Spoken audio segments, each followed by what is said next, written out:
compreensão difícil, podem parar, podem interromper. Eu acho que a gente tem tempo suficiente para isso. O importante é sair daqui com alguns conceitos, ok? Agradeço o apoio da Bayer, acho que é fundamental esse apoio para a gente viabilizar a possibilidade de fazer esses eventos, né? Bom, esses são meus potenciais conflitos de interesse. Por que a gente tem que declarar isso daqui? Porque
turbinado.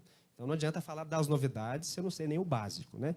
Mas só para situar, essa história começou lá em 1975.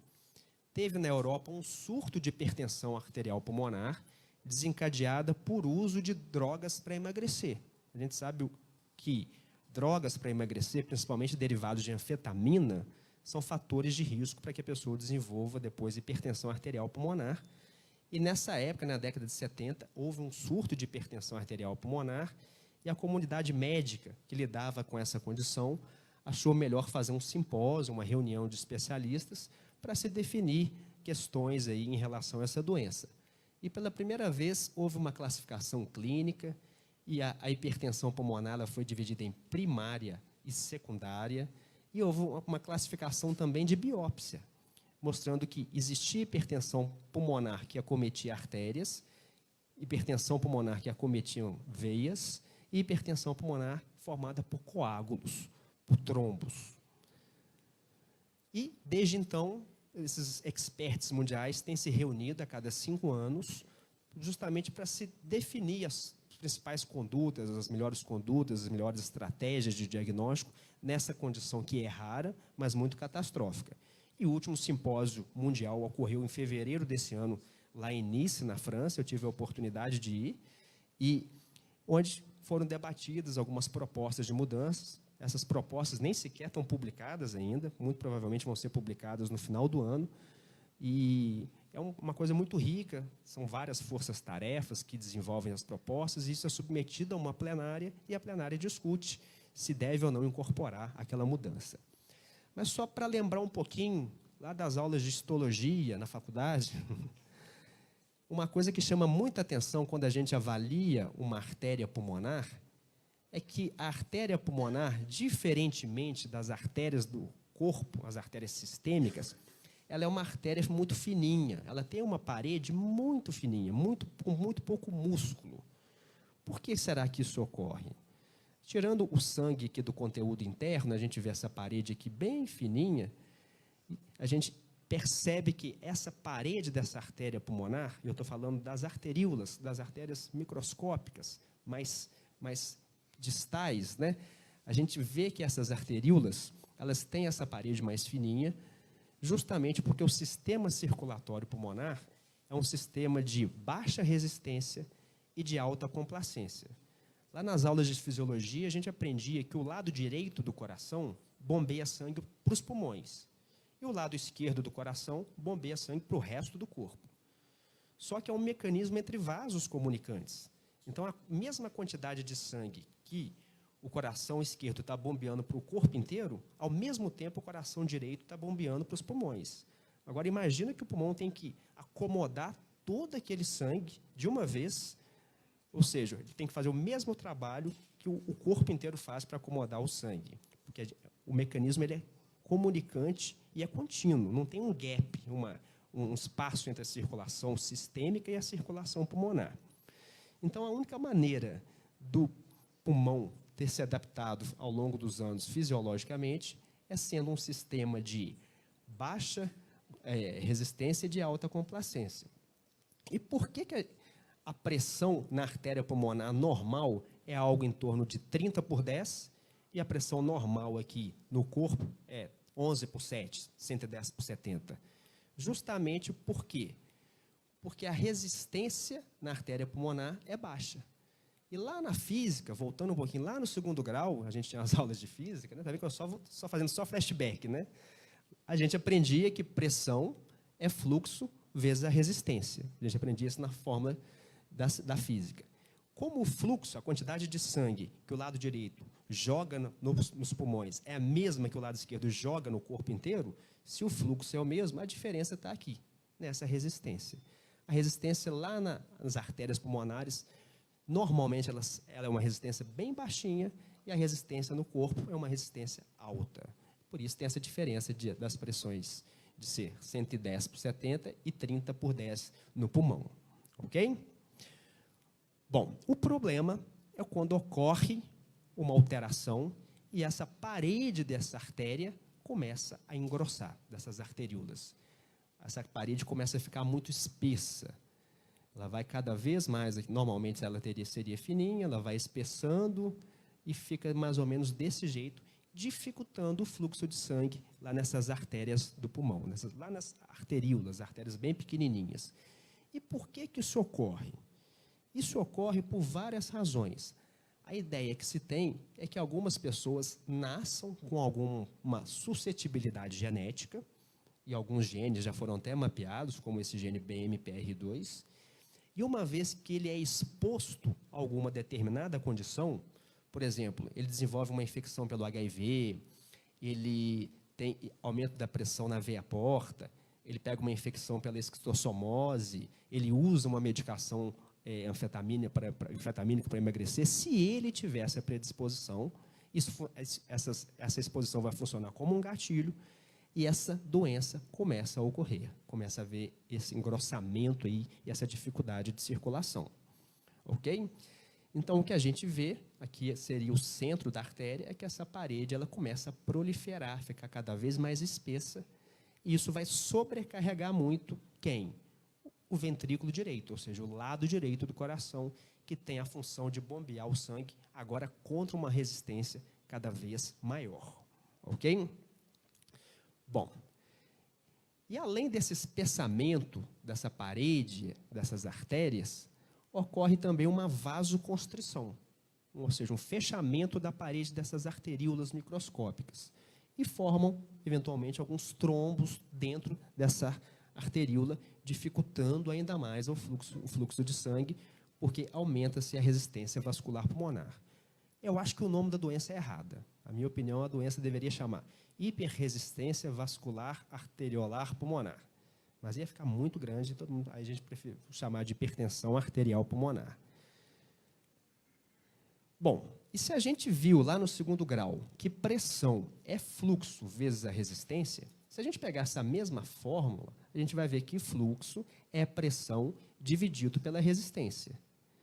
Então, se a doença ela é caracterizada por cada vez mais aumentar a resistência, a única maneira daquela bomba cardíaca, porque o coração é uma bomba, né, do lado direito do coração continuar gerando fluxo, é aumentando o gradiente de pressão. Então, ainda bem que faz hipertensão pulmonar. A hipertensão pulmonar, na verdade, é uma consequência do aumento de resistência ao fluxo de sangue. Então, aqui em rosa, é o comportamento da resistência vascular pulmonar ao longo do tempo. Ela só aumenta à medida que a doença evolui. E, num primeiro momento, o lado direito do coração, o ventrículo direito, ele consegue gerar um gradiente de pressão e esse paciente, então, ele fica compensado, ele fica sem muitos sintomas. Depois, à medida que essa resistência vai cada vez aumentando, esse ventrículo direito ele começa a ficar grande, dilata, e ele perde a eficácia, a capacidade de bombear legal o sangue. Com isso, o que acontece? O débito cardíaco, ou seja, a quantidade de sangue que o lado direito do coração consegue jogar nos pulmões, vai progressivamente diminuindo. E chega uma hora que até a pressão diminui. Porque o fluxo está tão baixinho, e pressão não é fluxo vezes a resistência, que até a pressão diminui e muitas vezes o paciente aqui já está à beira da morte. Ok? Então, eu considero essa doença como um verdadeiro câncer das arteríolas pulmonares, que é uma doença que ela vai só espessando, aumentando a espessura desse vaso, dificultando o fluxo de sangue. Então, e por mais que o seu pulmão esteja bom, o ar entrando e saindo adequadamente, o oxigênio entrando e saindo adequadamente, se eu não tiver fluxo de sangue para fazer a troca gasosa, para eliminar o gás carbônico e para receber o oxigênio, a pessoa vai cansar. E o sintoma é esse, é um cansaço cada vez maior. E a gente gradua esse cansaço em classes funcionais. A gente chama classe funcional 1, classe funcional 2, classe funcional 3 e classe funcional 4. A classe funcional 1 é aquela pessoa que tem um cansaço só aos grandes esforços. A classe funcional 2 é aquele paciente que esforços pequenos já causam cansaço, como, por exemplo, subir um jogo de escadas. A classe funcional 3 é que são pacientes que, mesmo no reto, se pedir para ele andar 100 metros, que é o tamanho de um campo de futebol no reto, ele não consegue andar sem parar para descansar. E classe funcional 4 são aqueles pacientes que estão cansados mesmo em repouso. Mesmo paradinhos, eles estão cansados. Ok? E essa doença, que é uma proliferação, ou seja, as células vão multiplicando como um verdadeiro câncer. A diferença é que não dá metástase, não dissemina para outros órgãos, mas é uma doença proliferativa e progressiva. A gente sabe que a mortalidade é muito alta. Os trabalhos aqui da década de 90 mostravam para a gente que a sobrevida média após o diagnóstico era de 2,8 anos, menos de 3 anos. Ou seja, sem remédio, sem tratamento, a maioria, metade desses pacientes, em menos de 3 anos, estão mortos. Ok? Por isso que eu digo que é uma doença catastrófica, ela não tem cura, e essa multiplicação celular da parede das arteríolas, ela vai progredindo ao longo do tempo. As medicações que a gente dá tenta diminuir essa multiplicação e tenta dilatar essas artérias para favorecer o fluxo de sangue, mas mesmo com as medicações que a gente tem atualmente, é uma condição que ela é incurável, é uma condição progressiva. Ou seja, a maioria dos pacientes, com o tempo, felizmente hoje, com o tempo cada vez maior, eles têm sobrevivido mais com as medicações, mas mesmo assim é uma doença que ela é incurável e só vai piorando, ok? É catastrófica na vida desses pacientes. Então, ou seja, se antigamente a gente tinha um paradigma de que o problema era só vasoconstrição, só esse fechamento das artérias, hoje a gente sabe que o paradigma é diferente. Existe uma suscetibilidade genética, existem fatores que vão influenciar, como infecções, inflamações, fatores autoimunes. Isso leva a uma proliferação, acho que o termo é esse, uma multiplicação de células, espessando a parede dessas arteríolas, dificultando o fluxo de sangue, é como se fosse um verdadeiro câncer, ok?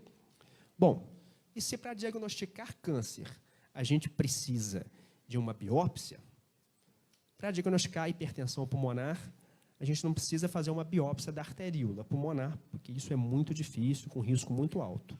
Mas a gente precisa confirmar sempre que o paciente tem hipertensão pulmonar através de um exame que chama cateterismo cardíaco direito. É o cateterismo, mas não é para ver se as coronárias estão entupidas. É para ver se realmente a pressão naquelas artérias pulmonares, se a pressão está aumentada.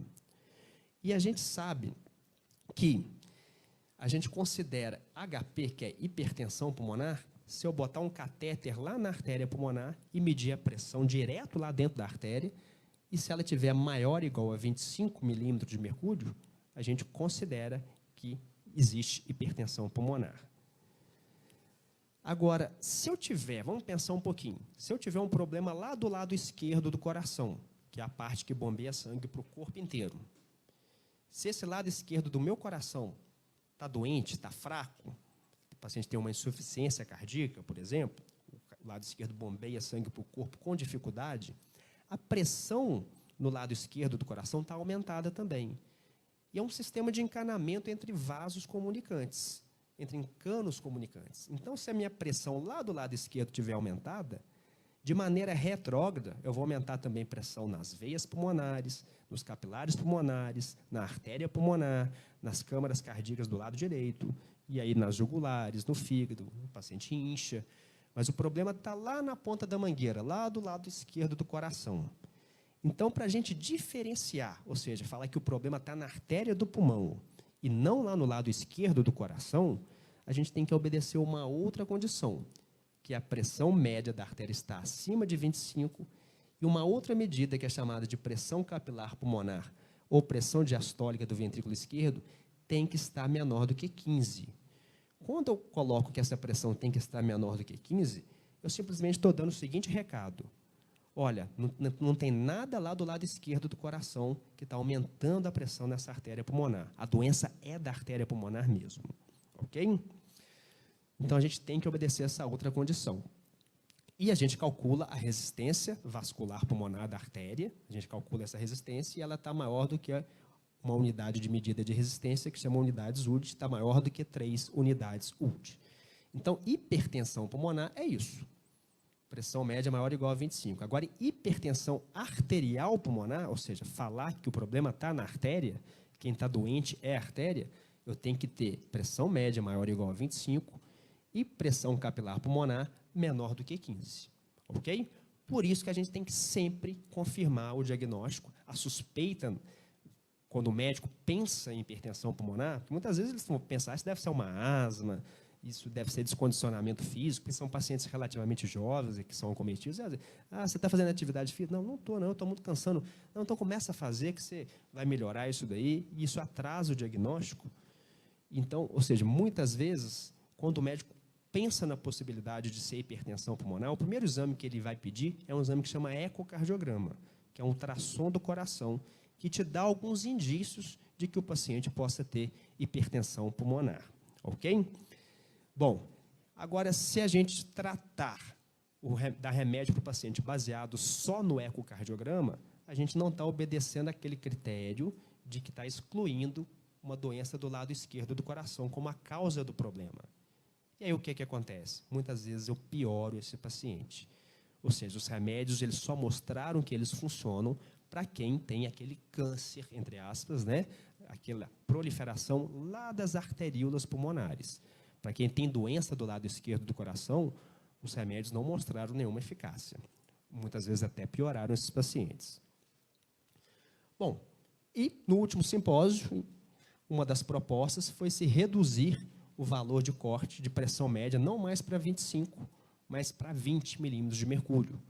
Porque tem alguns indícios na literatura de que pacientes que têm pressão entre 20 e 25, a gente sabe que o normal mesmo, quem é totalmente saudável, é até no máximo 18, 20, quem tem entre 20 e 25 tem um grande risco de evoluir para hipertensão pulmonar. Então, numa tentativa até de se fechar o diagnóstico mais cedo, mais precoce, há uma proposta de se reduzir essa pressão para 20 milímetros de mercúrio.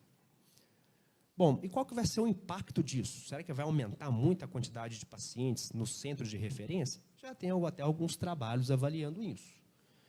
Esse, por exemplo, aqui à esquerda, em amarelo, são os pacientes lá do centro de São Paulo, do centro de referência em São Paulo. Eles pegaram os mesmos pacientes e mudaram o valor de corte, baseado nos cateterismos cardíacos direitos, para 20, e para avaliar o aumento de pacientes, qual que vai ser o impacto. E o aumento vai ser, no caso lá de São Paulo, de 2%.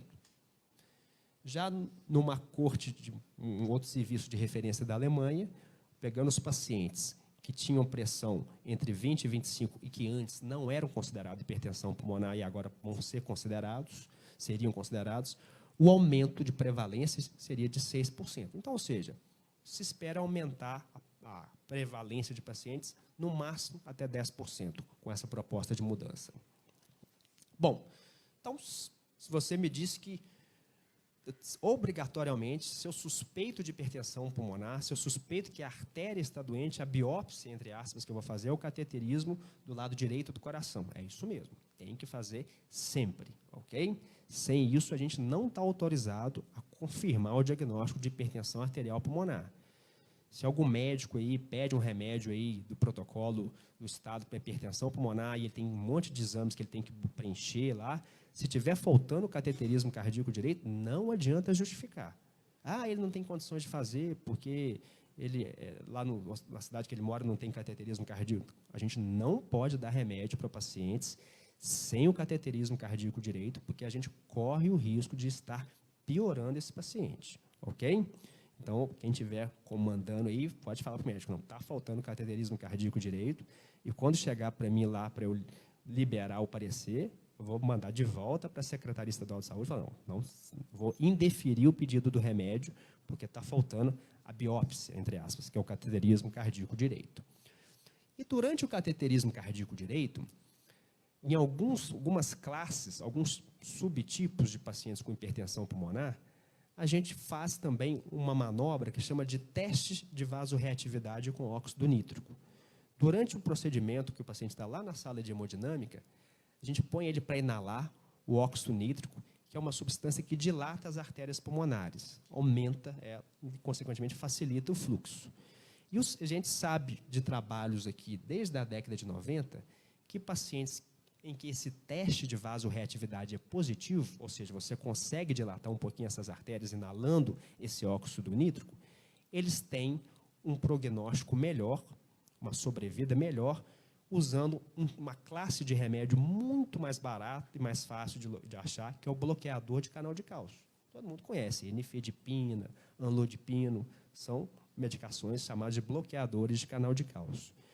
Então, toda vez que a gente estiver diante de um paciente que a gente acha que é uma hipertensão arterial pulmonar idiopática, ou então familiar, ou então associada ao uso de medicamentos como os anfetamínicos, os anorexígenos, a gente tem que fazer esse teste de vasorreatividade com óxido nítrico.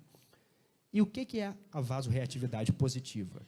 É quando a pressão cai, após a inalação desse óxido nítrico, pelo menos 10 milímetros de mercúrio, fique abaixo de 40 milímetros de mercúrio e pressão não é fluxo vezes a resistência, débito cardíaco é a medida do fluxo. Então, ou seja, o fluxo cardíaco ele tem que estar inalterado. Não adianta cair a pressão, mas caiu por quê? Porque o fluxo caiu.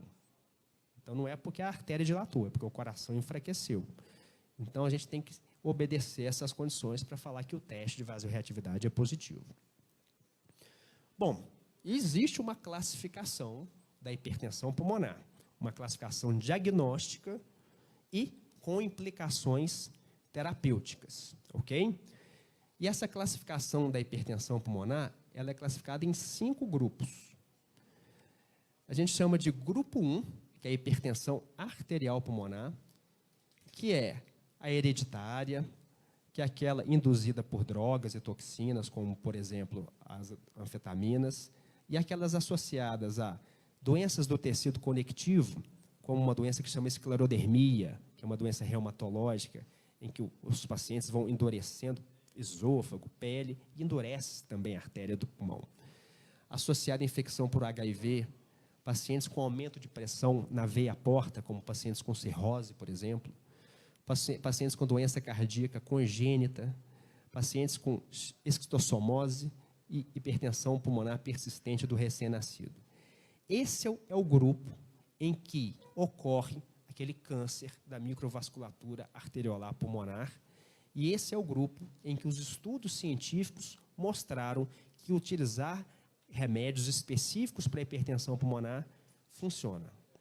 É nesse grupo aqui que a coisa tem mais evidência de que funcione, ok? O grupo 2, eu já comentei aqui, seria a hipertensão pulmonar decorrente de um problema, mas lá do lado esquerdo do coração. Ou seja, eu tenho um problema lá da válvula mitral, a minha válvula mitral que separa o átrio esquerdo do ventrículo direito, ela está estenosada, ou seja, não deixa o sangue passar. Vai aumentar a minha pressão no átrio esquerdo. E aquilo entre vasos comunicantes, entre encanamentos comunicantes, vai se transmitir para trás até aumentar a pressão da artéria do pulmão. Mas não é uma doença da artéria do pulmão. A doença está no lado esquerdo do coração. As doenças pulmonares que cursam com queda da oxigenação também podem levar à hipertensão pulmonar, podem levar ao aumento de pressão da artéria do pulmão. Por que isso ocorre? Entre várias razões, mas principalmente porque o pulmão, assim como os pneumologistas, o pulmão é um órgão inteligente, entendeu? Quando um paciente desenvolve um enfisema pulmonar, parte do pulmão fica doente. Uma fibrose pulmonar, parte do pulmão fica fibrosada. E o que o pulmão faz? Ele fecha as artérias que iriam para aquela parte do pulmão que está doente. Para quê? Para privilegiar a ida de sangue para a parte do pulmão que não tem doença. Ok? Então, se o paciente tem um enfisema avançado, se ele tem uma doença pulmonar intersticial, uma fibrose avançada, o que se espera é que essas áreas dos pulmões que estão acometidas, que estão doentes, vão sofrer uma vasoconstrição, ou seja, vai se estreitar a passagem de sangue, e com isso vai aumentar a resistência e vai aumentar a pressão da artéria do pulmão. Ok? E o que acontece se eu der um remédio, o indivíduo tomar um remédio para dilatar essa artéria?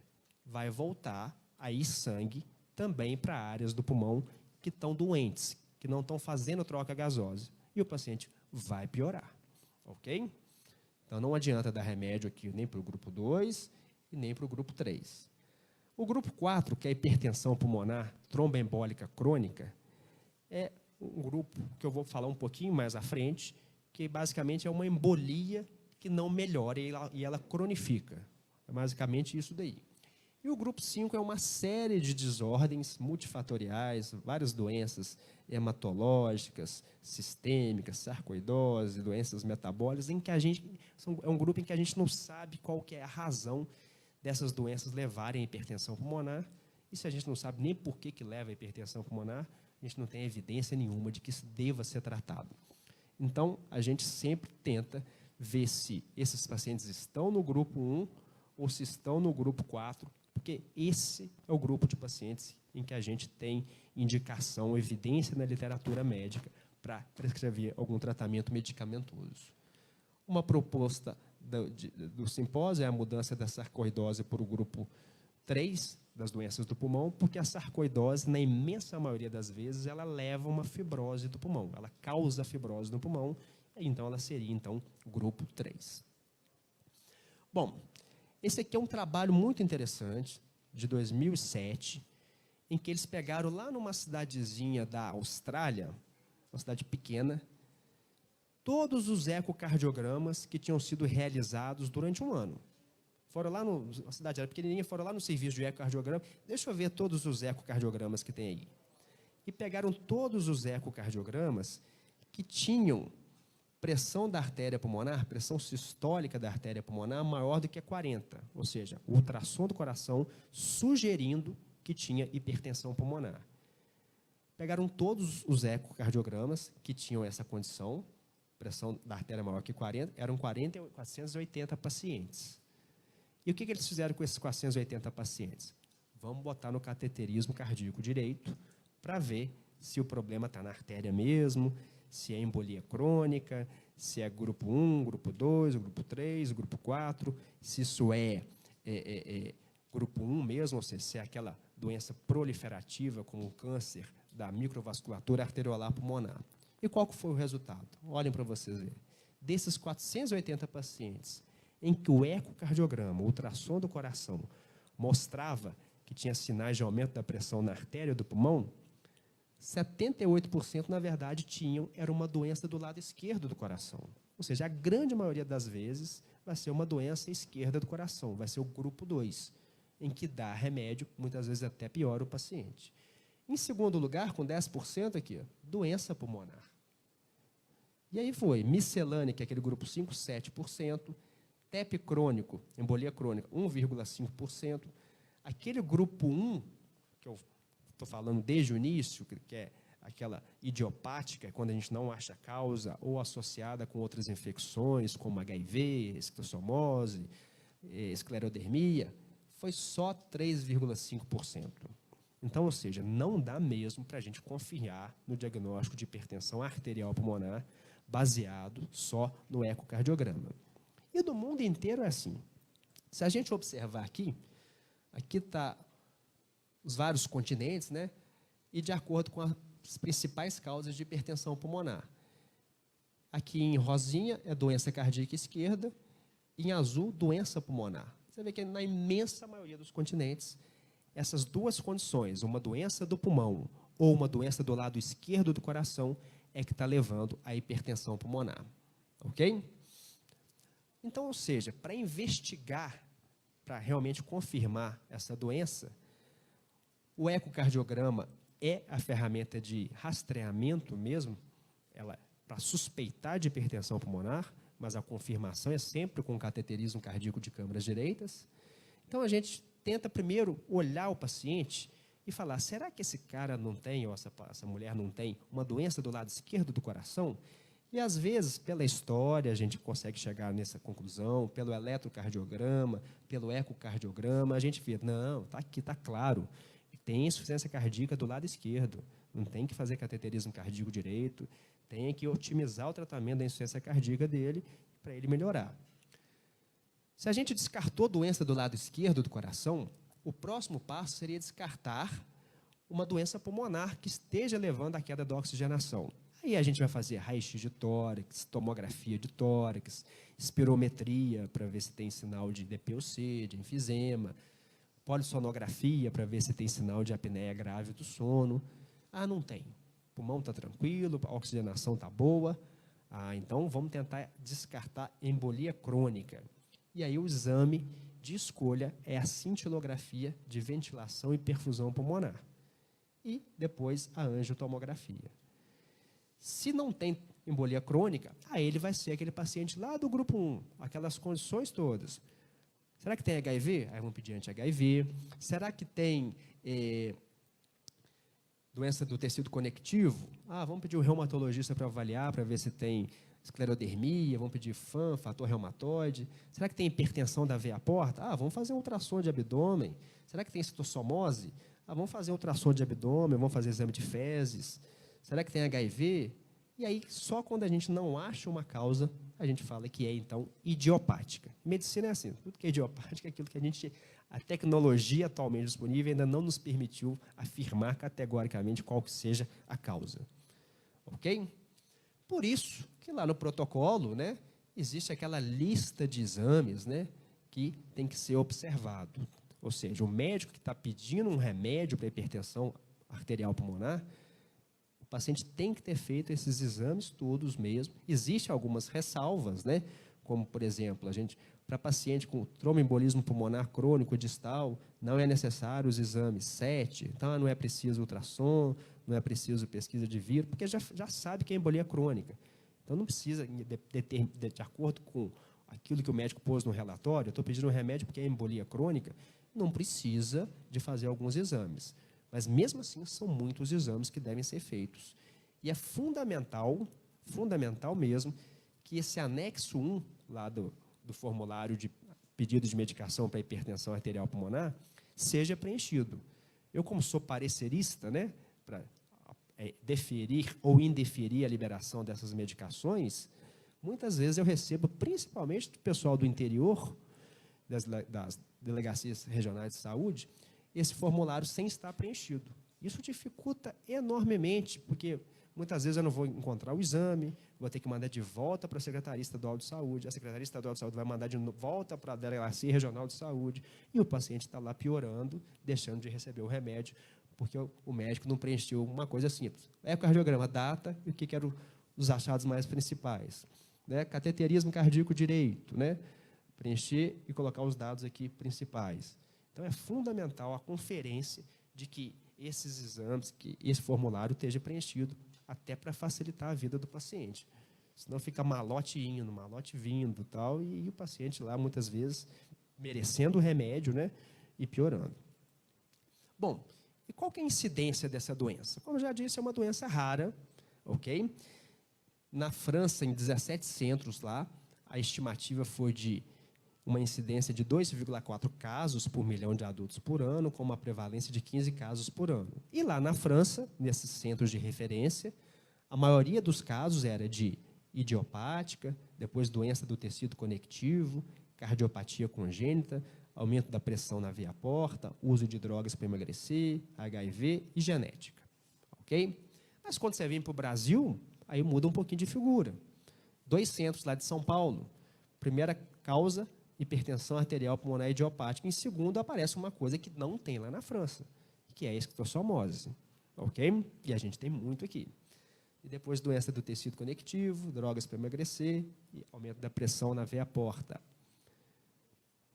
E se você pensar que, no mundo inteiro, nós temos algo em torno de 200 milhões de pessoas infectados pelo esquistossoma, com esquistossomose, e 8 a 20 milhões teriam a forma hepatoesplênica, a forma que acomete fígado e baço dessa doença, a outra maioria tem a forma que acomete só o intestino, mas a que está relacionada à hipertensão pulmonar é a forma hepatoesplênica. E desses, os estudos indicam que desses 8 a 20 milhões, 5%, vamos pôr aí a estatística mais otimista, 5% de 8 milhões teria hipertensão arterial pulmonar associada à esquistossomose. Então, é muito possível que no mundo a gente tenha em torno de 400 mil pacientes com hipertensão arterial pulmonar associada à esquistossomose. E onde que estão esses pacientes? Morrem. São pacientes pobres, né, de áreas muito paupérrimas, né, Nordeste, Norte de Minas, por exemplo, e vão passando de médico em médico, às vezes não tem acesso sequer a um ecocardiograma, e morre sem saber de que foi. O pessoal, foi infarto, doença, não sabe, pode falar a verdade, não sabe por que o paciente está cada vez mais cansado, cada vez mais piorando e morrendo. No Júlia Kubitschek, a última vez que a gente levantou esses dados, a idiopática era em primeiro lugar. A gente é um centro de referência em tratamento da embolia crônica, então a gente tem muitos casos de TEP crônica, e em terceiro está aqui a esquistossomose. A gente recebe muitos pacientes vindos do norte de Minas também, de regiões endêmicas de esquistossomose. E aí vai, cardiopatia congênita, doenças do colágeno. Aqui, está mais detalhado aqui para vocês, a casuística lá do Júlia. E uma coisa que, infelizmente, chama atenção e que é triste, é que a imensa maioria dos pacientes já chegam para a gente em classes funcionais 3 ou 4. Lembra que eu falei das classes funcionais? Da piora do cansaço? Classe 3 é a pessoa que não consegue andar um campinho de futebol sem parar para respirar. E classe 4 é aquele paciente que está cansado mesmo em repouso. Então, ou seja, pelo atraso do diagnóstico, o paciente fica rodando por aí na rede, pela falta de conscientização dos médicos da possibilidade do paciente ter hipertensão pulmonar, pelas questões burocráticas, né, de logística, de transporte, de deslocamento desses pacientes para centros de referência, eles chegam, a grande maioria, já em classes funcionais avançadas, ou seja, aquela arteríola já proliferou, já multiplicou células, aquele câncer, entre aspas, já disseminou, e aí vai ter muito, por mais que a gente vai dar remédios para dilatar, o prognóstico vai ser muito pior. Ok? Por isso que quando me chamam para dar aula em qualquer lugar que seja sobre hipertensão pulmonar, eu vou, entendeu? Eu estou cara a cara com esses pacientes, com o sofrimento desses pacientes, mandar eu lá para a Praça 7 falar de hipertensão, vamos embora, entendeu? Não tem tempo ruim, não. Ok? E como que a gente vai tratar, então, esses pacientes com hipertensão arterial pulmonar? A gente começa com medidas gerais, ok? Primeira coisa, mulheres em idade fértil. Não pode engravidar de jeito nenhum. Toda vez que uma mulher engravida, ela aumenta muito a quantidade de sangue, porque o coração dela bate agora para 2 seres. Então, a quantidade de sangue que se aumenta durante uma gestação é muito grande. E a gente está falando de uma paciente que tem uma resistência vascular da artéria pulmonar aumentada e um ventrículo direito, um coração direito já no limite.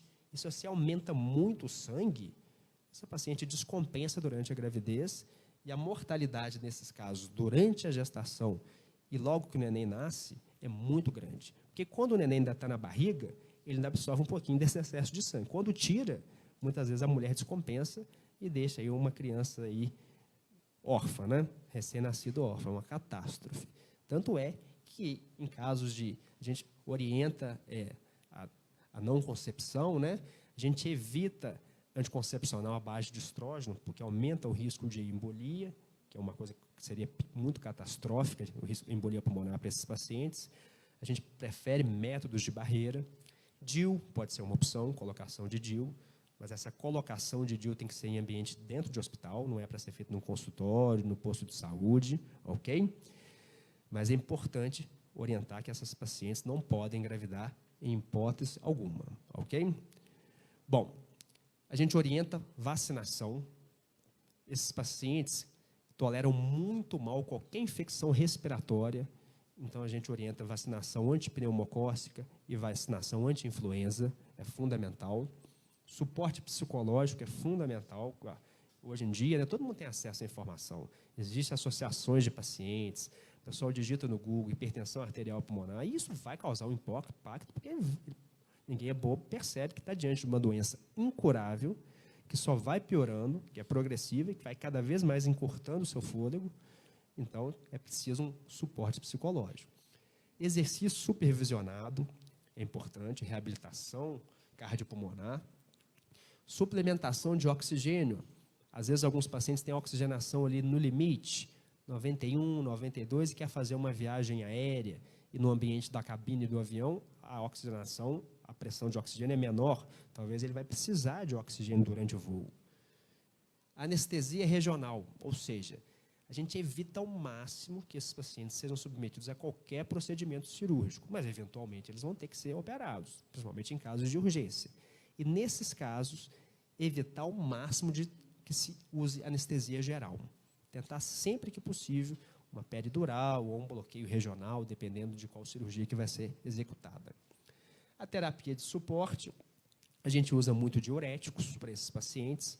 O ventrículo direito, o lado direito do coração, tolera muito mal excesso de volume, excesso de líquido. Então, esses pacientes eles têm que ficar um pouquinho mais sequinhos. Então, para tirar esse excesso de líquido, a gente usa muito diurético, orienta o paciente a comer uma dieta com menos sódio, para reter menos líquido no organismo. Suplementação de oxigênio contínua para aqueles pacientes que ficam permanentemente com oxigenação baixa. Anticoagulação, ou seja, ralear o sangue, obviamente, para o grupo 4, que é a hipertensão pulmonar tromboembólica crônica, isso é indicado anticoagulação para o resto da vida. Fica atento à deficiência de ferro, anemia, a gente corrige com sulfato ferroso. Algumas medicações cardiológicas e tratamento de arritmias que podem aparecer ao longo do curso da doença. Quando a gente fala de drogas mesmo, de medicamentos aprovados para o tratamento da hipertensão arterial pulmonar, a gente vê que a primeira droga, realmente, que age lá, diminuindo a velocidade de multiplicação celular e dilatando essas artérias, foi em 1995, que foi o epoprostenol. É uma medicação que, até hoje, ela é a melhor medicação que existe, que tem mais poder de dilatar a artéria e de diminuir o ritmo de multiplicação celular dessa artéria. Só que é uma medicação muito instável, que precisa de uma bomba de infusão contínua. O paciente ele tem que andar com uma mochilinha, uma bomba de infusão contínua dessa medicação, porque a estabilidade é muito baixa. Então, essa medicação não tem como ser utilizada via oral, então, foi a primeira que foi aprovada. E depois, de lá para cá, principalmente entre o ano 2000 e 2015, nesses 15 anos, a gente teve aprovação de muitas drogas para hipertensão arterial pulmonar. São basicamente 5 classes de drogas que agem em 3 vias patológicas, em 3 vias fisiopatológicas. Quais seriam essas 3 vias fisiopatológicas? A primeira via é a via da endotelina. O que é a endotelina? A endotelina ela é produzida da proendotelina e ela, lá naquela arteríola do pulmão, ela causa vasoconstrição, fechamento, e proliferação, multiplicação celular. A via do óxido nítrico, e para isso, então, a gente tem os antagonistas de receptores de endotelina. São medicações que vão lá no receptor da endotelina impedir, então, a ação dessa endotelina. Nós temos o ambrisentan, que é antagonista do receptor de endotelina A, e o bosentan e macitentan, que são antagonistas de receptor de endotelina B. A via do óxido nítrico, Como é que funciona o óxido nítrico? Eu já falei que ele é utilizado lá no teste de vasorreatividade, né, durante o cateterismo cardíaco direito, que ele é um dilatador da artéria pulmonar, né? Bom, então o óxido nítrico, ele age fazendo o contrário da endotelina. Ele dilata a artéria do pulmão e inibe a multiplicação celular, a proliferação dessa artéria, das células dessa artéria. E o que ocorre? Esse óxido nítrico, ele exerce a sua ação através de uma substância que chama GMP cíclico. Ou seja, o óxido nítrico, na verdade, não é ele que age. A substância lá na parede da artéria que age é o GMP cíclico. O GMP cíclico é que, de fato, dilata a artéria e inibe a multiplicação celular. Só que esse GMP cíclico, depois que a artéria dilata, ele é degradado, ele é quebrado por uma enzima que chama 5-fosfodiesterase. Ok? Então, se eu inibir essa enzima, eu vou perpetuar a ação desse óxido nítrico, desse GMP cíclico. Ok? Isso é um caso até interessante. As medicações inibidoras da 5-fosfodiesterase são a sildenafila e a tadalafila. Sildenafila é o Viagra, tadalafila é o Cialis, não é isso? Pois é, e como é que surgiu essa história? Vocês sabem, né? Eles estavam justamente testando a medicação em pacientes com hipertensão pulmonar, e aí, nos estudos, os pacientes começaram a reportar um efeito adverso, digamos, talvez até muito bem-vindo, né? E aí a Pfizer, né, inicialmente, falou, opa, quem sabe a gente não muda o foco, né, dessa medicação para disfunção erétil. E o efeito é o mesmo. A medicação é muito boa para disfunção erétil justamente por isso. Porque, uma vez que existe, o óxido nítrico também ele dilata os vasos sanguíneos nos corpos cavernosos penianos e esse GMP cíclico lá nos corpos cavernosos do pênis também é degradado pela 5-fosfodiesterase. Então, ou seja, se eu inibir essa enzima, eu vou perpetuar essa dilatação desses vasos sanguíneos, eu vou perpetuar a ereção, ok? E é legal porque o sujeito toma, mas ele tem que ter ereção para que ela seja perpetuada. Não é que o sujeito toma e fica com ereção. Ele precisa de ter o estímulo, né, da ereção, e essa ereção que normalmente se desfazia ou não ocorria adequadamente, ela se perpetua. E temos aqui o riociguate. O riociguate, o que ele faz é converter o GTP no GMP cíclico, que é realmente quem dilata a artéria, ok? O riociguate, ele estimula, então, uma enzima chamada guanilato ciclase solúvel, que faz essa conversão. Então, o bom é que a gente sabe que os pacientes com hipertensão pulmonar, eles têm pouco óxido nítrico, de uma maneira geral, a quantidade é pequena. Então, se eu inibir a 5-fosfodiesterase, mas a minha quantidade aqui de óxido nítrico é pequena, eu vou ter pouco efeito, ou um efeito não tão bom, digamos assim. Já estimulando essa enzima, mesmo eu tendo pouco óxido nítrico, potencialmente eu vou ter muito GMP cíclico e, consequentemente, muita dilatação dessas artérias pulmonares. Ok? E a via da prostaciclina, que é a terceira via, as prostaciclinas, né, são advindas do ácido araquidônico e são as substâncias com maior potencial de causar vasodilatação e inibir a multiplicação celular na parede dessas arteríolas. E a gente então tem os análogos de prostaciclina, epoprostenol, teprostinil, iloprosta, beraprosta, e tem um agonista do receptor da prostaciclina, que é o selexipag. Essa é a realidade, então, das 3 vias fisiopatológicas de tratamento da hipertensão arterial pulmonar que a gente tem. Só que quando a gente vai para uma realidade de Brasil, a coisa muda um pouquinho. O que está aprovado pela Anvisa aqui para uso na hipertensão pulmonar? Só o ambrisentan, bosentan, macitentan, sildenafila, tadalafila.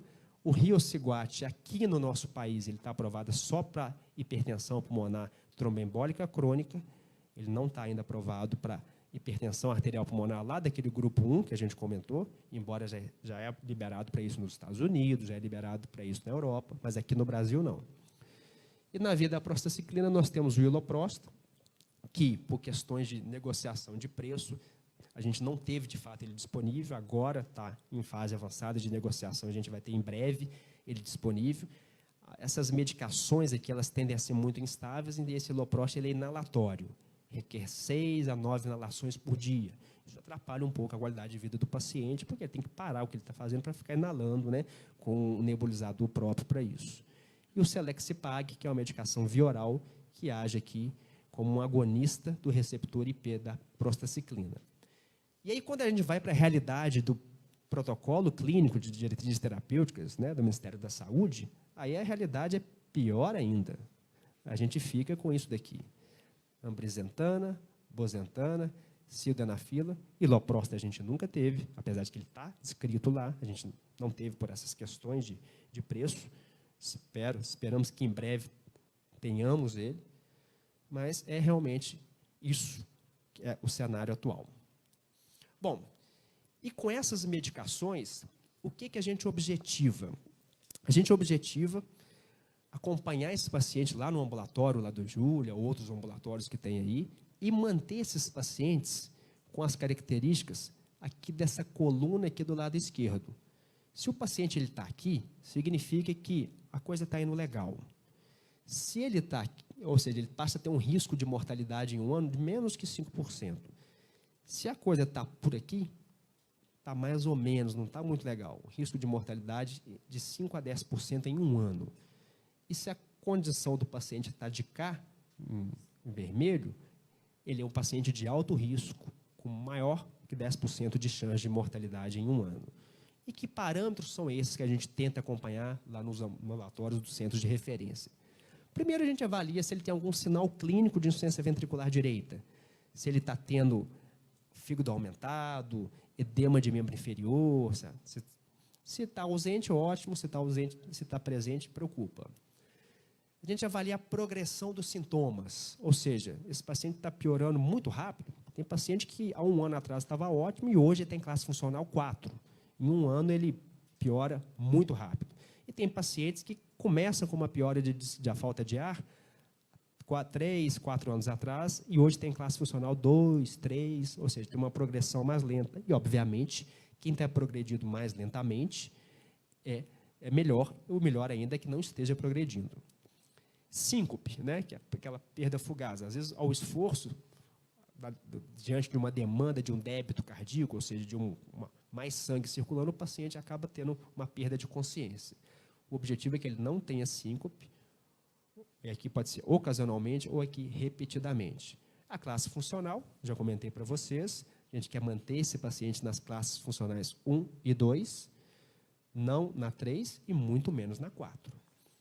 E a distância caminhada no teste de caminhada de 6 minutos, o que é isso? É um teste que a gente faz no serviço de referência, em que o paciente ele anda durante 6 minutos, com acompanhamento do profissional de saúde, em que a gente mede a distância que ele consegue caminhar nesses 6 minutos. Quem dita o ritmo é o próprio paciente. Ele que vai falar. Se ele quiser parar, ele para. Se ele acha que está devagar, ele acelera. A gente deixa bem claro que o ritmo, quem determina é ele. E a gente monitora essa distância caminhada, monitora a saturação, como é que ela se comporta ao longo dessa distância caminhada, batimento cardíaco, frequência respiratória, índice de dispneia.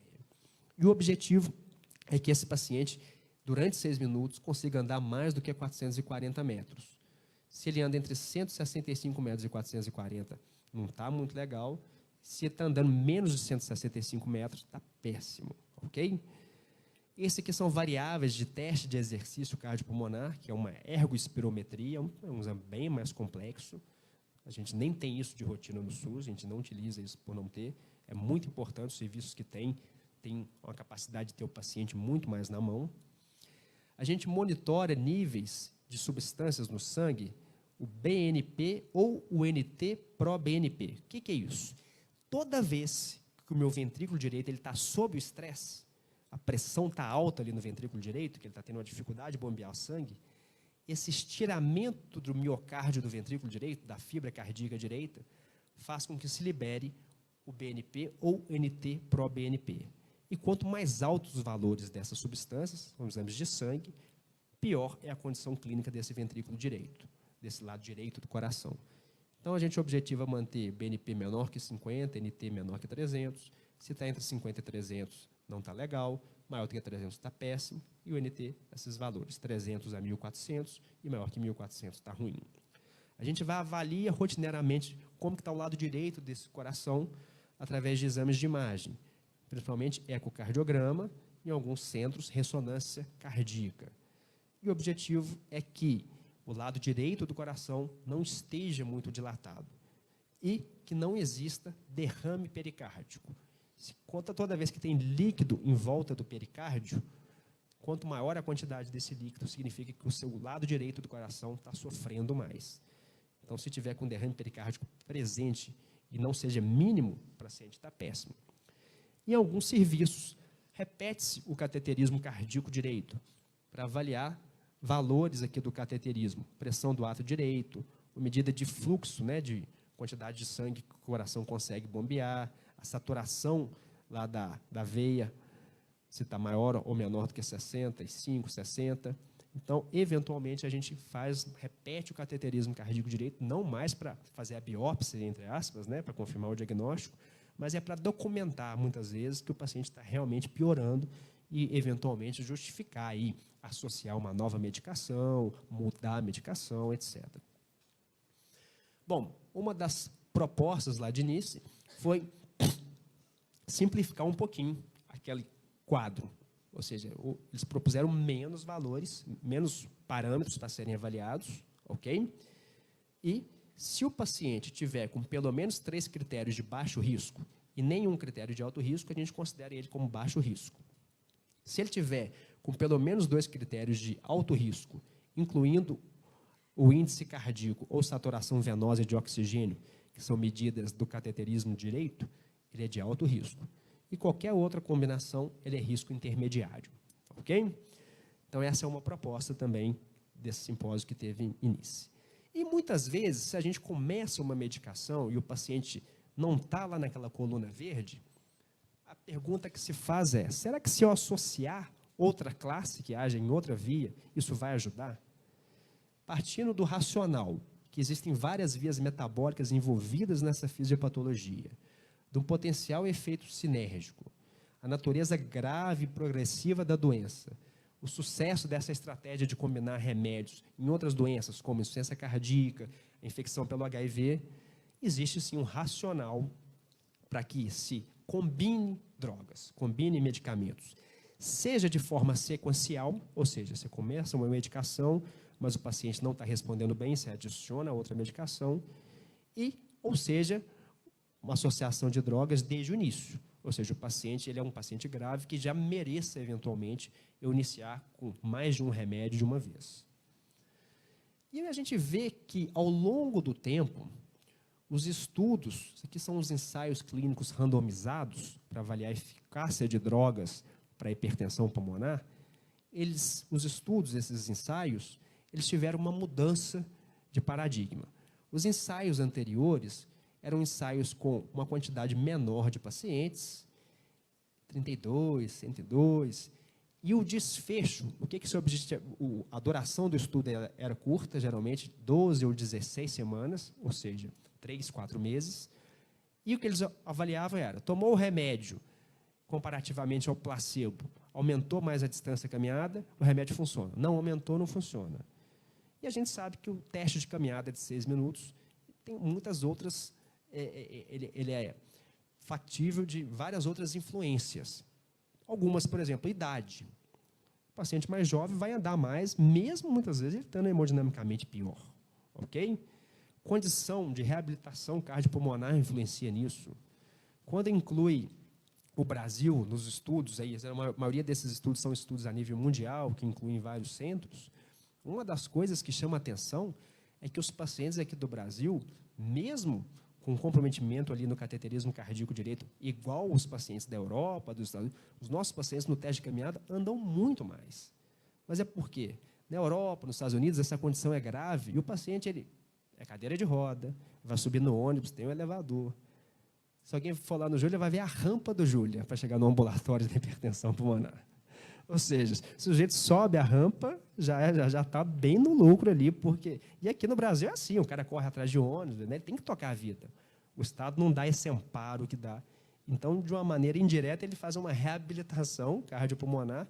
Então, ou seja, só pautar no teste de caminhada de 6 minutos talvez não seja um desfecho interessante para a gente avaliar se uma droga efetivamente funcione ou não.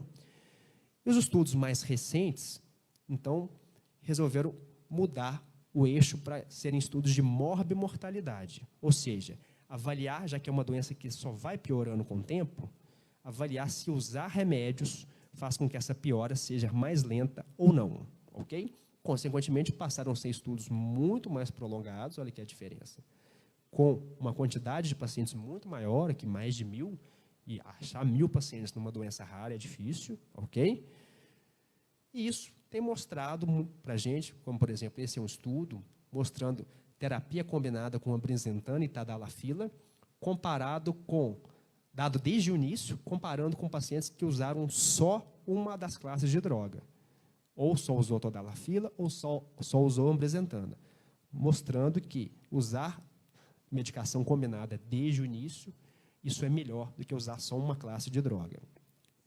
Essa é uma retrospectiva de 97 pacientes lá do grupo francês, em que eles pegaram pacientes também que, desde o início, eles fizeram uma associação de algum inibidor de 5-fosfodiesterase, a maioria das vezes é sildenafil, e algum antagonista de receptor de endotelina, a maioria das vezes bozentana, ambrisentan, para avaliar a sobrevida desses pacientes. Eles acharam uma sobrevida em 1 ano, nesses 97 pacientes, de 97% de sobrevida, após 2 anos, 94%, após 3 anos, 83%.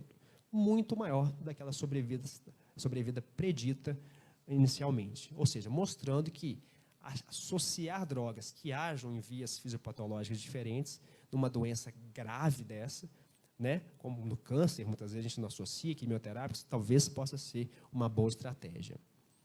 De modo que a maioria dos centros de referência hoje, a nível mundial, infelizmente isso não é a nossa realidade no Brasil, porque o nosso protocolo ele não contempla a associação de drogas, usa, para a maioria dos pacientes, a associação de um antagonista de receptor de endotelina com inibidor de 5-fosfodiesterase, que vai agir ali na via do óxido nítrico, ou estimulador da guanilato ciclase solúvel.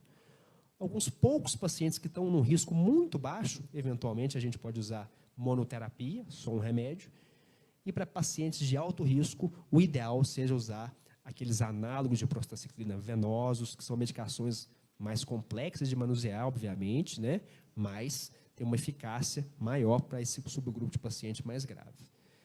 Então, ou seja, você está diante de um paciente sem tratamento prévio, a hipertensão pulmonar tem que ser confirmada pelo centro especializado, fazer o cateterismo cardíaco direito e, para algumas condições, como idiopática, hereditária, associada a remédios, você faz o teste de vasorreatividade aguda. Se ele for positivo, o teste de vasorreatividade com óxido nítrico, a gente pode tentar terapia com bloqueador de canal de cálcio. Na maioria, que não é, o teste é negativo, na maioria o teste é negativo, isso considerando que a gente já falou das medidas gerais de terapia de suporte. Na maioria em que o teste de vasorreatividade é negativo, a gente vai estratificar o risco naquelas colunas. Se ele está em baixo risco, pode ser que a gente dá só um remédio.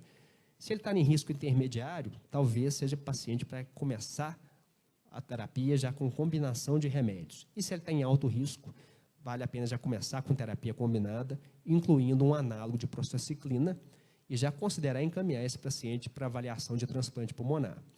E vai reacessando esse paciente a cada 3, 6 meses de tratamento.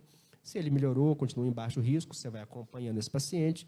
Se ele está piorando, você vai adicionando 2, 3 classes de drogas e encaminhando o paciente para transplante pulmonar. Falando um pouquinho sobre a hipertensão pulmonar tromboembólica crônica, o que é isso? Vamos entender um pouquinho. É a persistência de trombos organizados nas artérias pulmonares após pelo menos 3 meses de anticoagulação efetiva, associado à definição de hipertensão pulmonar, que a gente já sabe, que é a pressão média maior ou igual a 25 e a capilar menor do que 15, com no mínimo um defeito de perfusão detectado pela cintilografia ou angiotomografia. Basicamente, o que eu estou querendo dizer é o seguinte: quando o indivíduo sofre uma embolia pulmonar aguda, ele forma um coágulo, normalmente aqui nas veias das pernas ou aqui na bacia, esse coágulo ele vai e entope ali uma artéria do pulmão. Basicamente, na maioria das vezes, o que a gente vê é esse tipo de coágulo.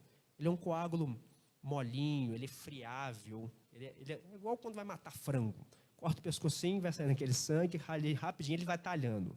Esse é o coágulo da embolia pulmonar aguda, ok? Quando o indivíduo entope as artérias dos pulmões com essa embolia pulmonar aguda, a gente começa remédios para raliar o sangue para evitar novas embolias. Aquela embolia que está lá instalada, o que se espera? Que o próprio organismo, ao longo do tempo, vai dissolvendo esses coágulos. O sistema fibrinolítico endógeno vai dissolvendo esses coágulos e a circulação normalize. Mas em alguns pacientes, ocorre uma transformação e esse coágulo ele passa a ficar desse jeito. Ele se organiza, forma-se uma carapaça de tecido conjuntivo lá nesse coágulo agudo que impede que o sistema fibrinolítico endógeno dissolva esse coágulo. Então, a gente diz que o coágulo cronificou, entre aspas, ok? Então, essa dificuldade circulatória ela vai persistir ao longo do tempo, ok? E o que isso vai causar? Primeiro, que no local onde o coágulo persistiu, vai haver uma dificuldade de fluxo de sangue. O coágulo está lá, então o sangue vai se passar com muita dificuldade. Vai aumentar a resistência vascular pulmonar e o aumento da resistência à circulação leva à hipertensão pulmonar, sobrecarrega o lado direito do coração. Mas também, na área em que não tem coágulo obstruindo a circulação, o fluxo de sangue aqui passa a ser mais intenso, ou seja, você vai ter mais sangue para aquela área que está aberta. Esse hiperfluxo de sangue ao longo do tempo é que vai levar a uma disfunção desse endotélio, fazendo com que a parede se remodele. Do mesmo modo lá da hipertensão arterial pulmonar do grupo 1. A gente chama isso de doença do leito aberto, ou seja, mesmo em áreas da circulação que não estão obstruídas, esse hiperfluxo de sangue para essas áreas vai gerar, ao longo do tempo, aquelas alterações muito parecidas aqui que a gente via lá na hipertensão arterial pulmonar, lá do grupo 1. Ok? Bom, e após uma embolia pulmonar aguda, a gente sabe que, às vezes, até 30%, às vezes até 50% de alguns pacientes, dependendo do tempo que você faz um exame de imagem depois, uma cintilografia, uma angio-TC, persiste ali com alguma outra falha de enchimento residual, seja na cintilografia ou na tomografia. Só que só uma minoria tem algum sintoma. E uma minoria maior ainda é que tem realmente a confirmação de que essa persistência desses coágulos organizados está levando a um incremento, a um aumento de pressão na artéria pulmonar. E quando isso ocorre, a gente não classifica como sendo do grupo 4. Ok? Então, ou seja, a gente espera uma incidência de embolia pulmonar aguda de um caso para cada 1.000 habitantes, a incidência de hipertensão pulmonar tromboembólica crônica seria de um caso para cada 200.000 habitantes. Como é que a gente trata essa questão, né? Um pouquinho, só uma mudança proposta no simpósio de Nice, foi realmente considerar também que não é só coágulo. O coágulo, o trombo, na maioria das vezes, é a causa da obstrução. Mas, eventualmente, a gente tem obstruções tumorais também, arterites, inflamações, estenoses, parasitas, como hidatidose. Então, outras causas infinitamente mais raras têm que ser consideradas.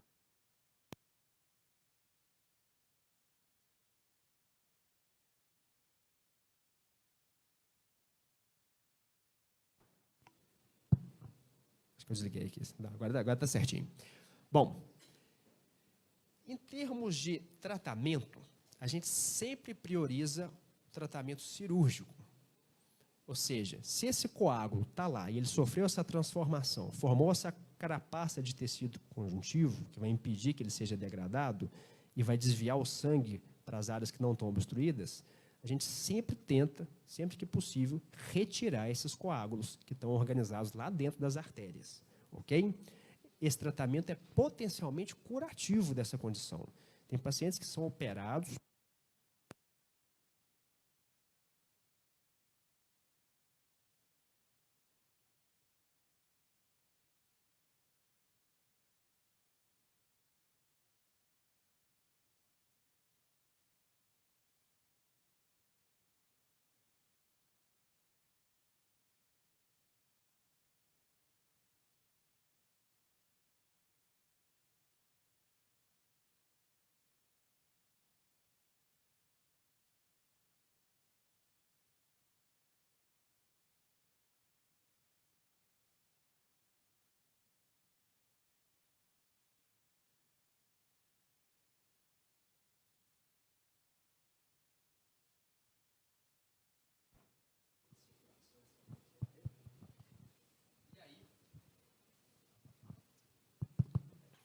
E aí o paciente é ligado nessa máquina de circulação extracorpórea num determinado momento. Ou seja, vai se resfriando lentamente a temperatura desse paciente. A cada 3 a 5 minutos, resfria-se 1 grau da temperatura corporal. Então, está lá, 37 graus. Aí abaixa dali a 3, 5 minutos para 36, 30, aos poucos. Quando chega em torno de 28 graus de temperatura corporal, o coração está lá aberto na nossa frente, começa a fibrilar. Tem a fibrilação. A gente fica doido ele para dar um choque ali, não, mas não é, né? Ele vai parar mesmo. Parou o coração, liga-se a máquina de circulação extracorpórea, que vai fazer o papel do coração. Ok? Bom, e aí? Aí você continua resfriando esse paciente até em torno de 18 graus de temperatura. Está mortinho da Silva lá, o coração parado, a máquina circulando. E aí, quando chega em 18 graus, para inclusive a máquina de circulação extracorpórea. Porque para entrar na artéria do pulmão, para poder retirar esse coágulo que está ali aderido, se tiver ainda circulando na circulação extracorpórea, vai sangrar e vai dar uma hemorragia. Aí o cirurgião tem 15 minutos para cada lado. Fica um perfusionista, né, monitorizando o tempo, coloca-se às vezes alguns capacetes de gelo para minimizar o dano cerebral desse tempo sem circulação. E aí retira-se os coágulos e esse paciente, então, depois é reaquecido, volta o coração a bater, dá um choque para o coração voltar a bater. Então, aí vocês imaginam a complexidade de um tratamento cirúrgico desse, né? Bom, mas existem casos que não são cirúrgicos. Não são cirúrgicos por quê? Porque o paciente, muitas vezes, os coágulos são mais periféricos, não são coágulos centrais, ok? Não são acessíveis cirurgicamente. E existem casos em que, apesar dos coágulos serem acessíveis, a condição do paciente é muito grave. Às vezes ele tem enfisema pulmonar avançado também, tem insuficiência renal, ele não aguenta uma cirurgia de um porte desse. Então, para esses casos, e eventualmente tem casos também que o paciente é operado, ele tem algum grau de melhora, mas ainda persiste com um pouco de hipertensão pulmonar. E isso a gente chama de hipertensão pulmonar residual após a cirurgia de tromboendarterectomia. E para esses casos, então, em determinado momento, questionou-se. E se a gente der os remédios lá do grupo 1 para esses casos aí, que as obstruções são mais periféricas, ou persistiu com hipertensão pulmonar mesmo após o tratamento cirúrgico, será que isso vai funcionar? E o que a gente tem de evidência na literatura, primeiro, estudo aqui com o Iloprost. O objetivo era avaliar melhora da distância caminhada e melhora hemodinâmica. O que o estudo mostrou? Ele não atingiu melhora da distância caminhada, embora tenha mostrado uma melhora hemodinâmica. Depois saiu o estudo com o sildenafila, mostrando que houve melhora hemodinâmica, mas também não houve melhora da distância caminhada. Depois foi feito um estudo com a bosentanda, mesma coisa. Melhorou a hemodinâmica, mas não atingiu o objetivo primário, o objetivo principal do estudo, que era a melhora na distância caminhada.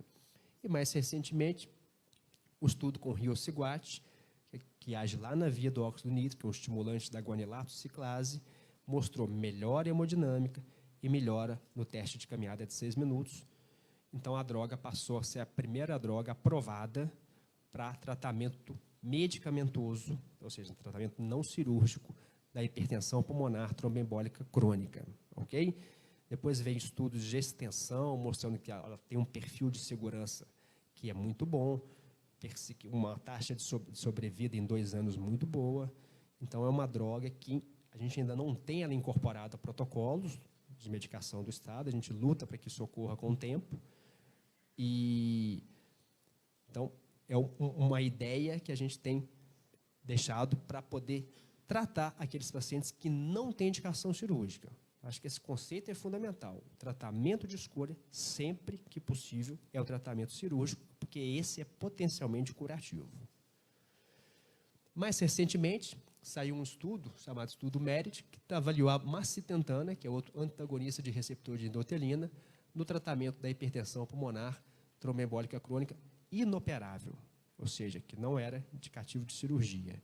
E ele também mostrou redução significativa da resistência vascular pulmonar em 16 semanas e aumento na distância caminhada.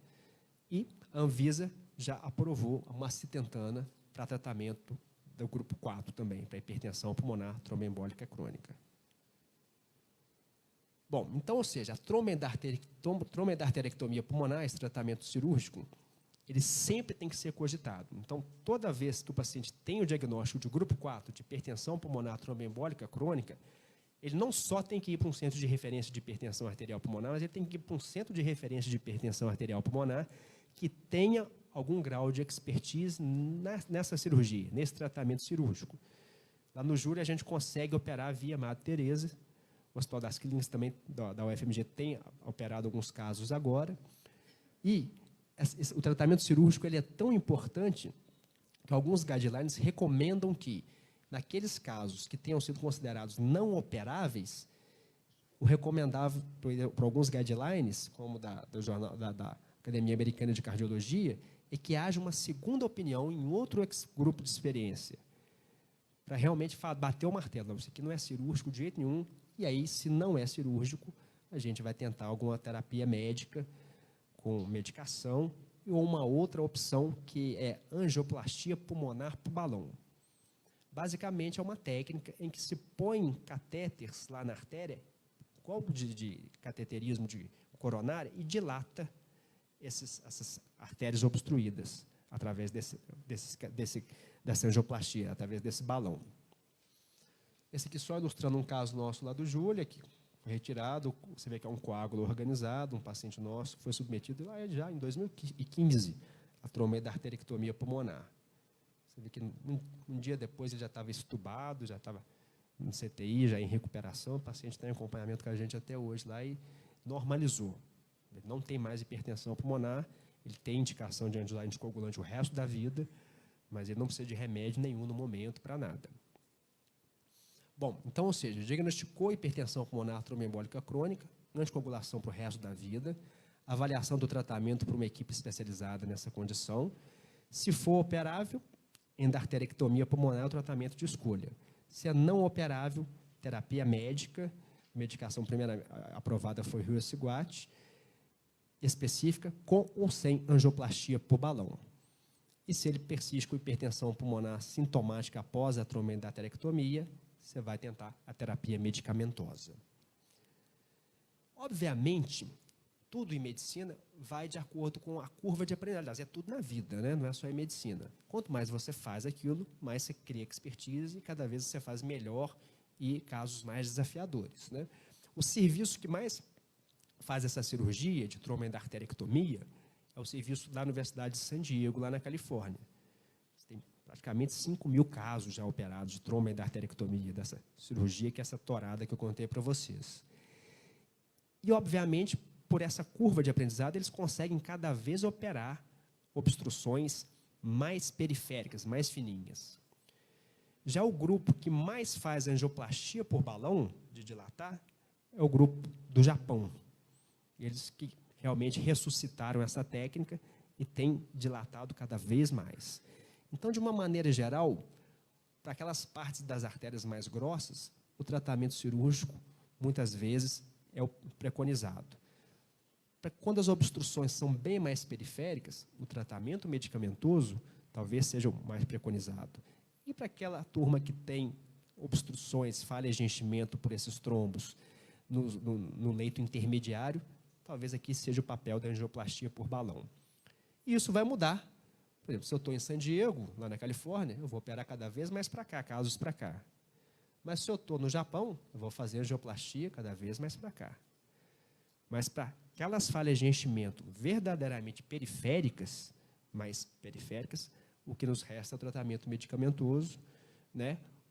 A medicação aprovada no mundo é o Riociguat, e no Brasil, até antes do que a FDA, até antes que a agência europeia, aqui foi aprovado, mas bem recentemente, o macitentana também.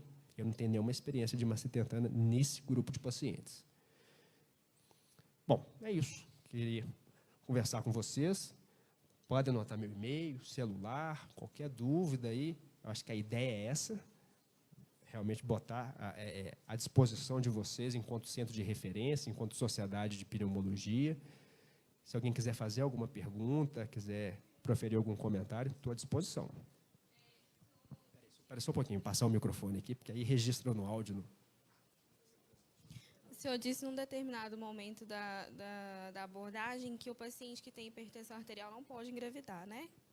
E aí o senhor deu o exemplo do DIU e diz que a preferência é que essas mulheres coloquem o DIU no hospital, não no posto de saúde, não numa clínica. O porquê desse critério? Bom, boa pergunta. Deve ter alguma mulher aí que já colocou DIU, né? A colocação do DIU, muitas vezes, na hora que o ginecologista ou a ginecologista vai tracionar ali o colo do útero, aquilo é extremamente doloroso e em muitos pacientes dá uma resposta vasovagal, com queda de pressão. Só que aqui eu estou lidando com uma paciente que tem um lado direito do coração muito comprometido. Muitas vezes, numa quedinha de pressão, ela vai fazer uma síncope, pode até ter uma parada cardíaca. Então, idealmente, que essa colocação seja feita em ambiente intra-hospitalar, por essa questão. Porque o manusear ali o colo do útero para a inserção do DIU, e muitas vezes ele é traumático, doloroso e pode dar essa resposta vasovagal. Alguma outra pergunta?